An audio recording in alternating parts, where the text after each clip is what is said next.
Buenas, soy Amador García Ramos y os voy a presentar el resumen de mi comunicación oral que tuve la oportunidad de presentar en el 10º Simposio de Fuerza celebrado en el INEF de Madrid. Con este trabajo pretendimos dar respuesta a la siguiente pregunta, que es si la fiabilidad de la relación fuerza-velocidad está más afectada por el número o por la distancia entre puntos experimentales. Para ello, valoramos a 63 estudiantes varones del grado de Ciencia del Deporte, que fueron evaluados en el ejercicio de press de banca lanzado ante 6 cargas diferentes, como son el 20, el 30, el 40, el 50, el 60 y el 70% de la repetición máxima. Los valores de fuerza y velocidad ante cada una de estas cargas fueron registrados por un traductor lineal de posición. Como el objetivo del estudio fue comparar la fiabilidad de la relación fuerza-velocidad, cada participante tuvo que acudir al laboratorio para ser evaluados en 2 sesiones separadas, entre 48 y 72 horas. Y en cada una de estas sesiones la relación fuerza-velocidad se determinó con 3 combinaciones diferentes de cargas, las cuales podemos apreciar en el margen derecho de la diapositiva.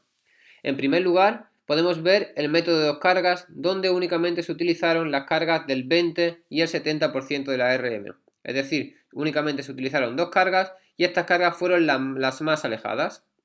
En segundo lugar, vemos ya el método de múltiples cargas, donde se utilizaron 4 cargas diferentes para determinar la relación fuerza-velocidad, pero si nos fijamos podemos ver cómo la distancia entre la carga ligera y la carga superior de este segundo método es inferior en comparación con el método de 2 cargas.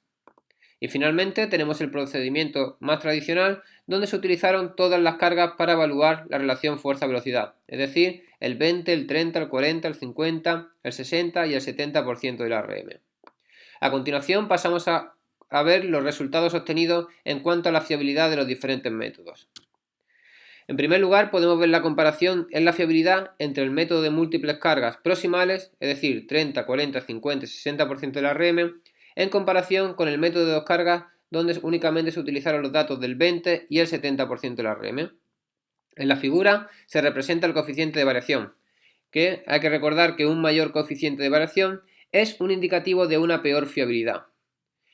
Los coeficientes de variación de las diferentes combinaciones de carga se compararon dividiendo uno entre otro y consideramos que hay diferencias importantes cuando el ratio entre dos coeficientes de variación superó el valor de 1,15.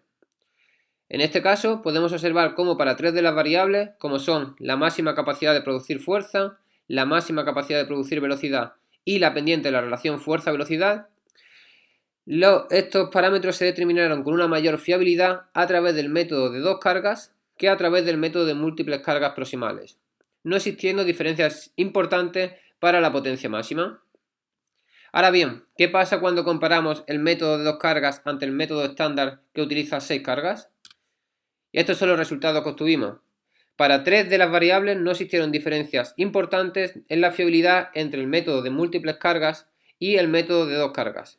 Y únicamente para el parámetro de la máxima potencia teórica, la fiabilidad fue ligeramente superior para el método de múltiples cargas, pero podemos observar cómo el CV ratio estuvo solo ligeramente por encima que el umbral mínimo que establecimos en 1,15. Por tanto, la principal conclusión que podemos extraer de este trabajo es que la distancia entre los puntos experimentales es más importante que el número de cargas para obtener la relación fuerza-velocidad con fiabilidad. Y nuestra principal aplicación práctica que extraemos de este trabajo es que, dado que la fiabilidad del método de 2 cargas distales es similar al método de múltiples cargas donde se utilizan todas las cargas, podemos decir que el método de 2 cargas puede ser considerado como una alternativa práctica para evaluar la relación fuerza-velocidad en un menor tiempo.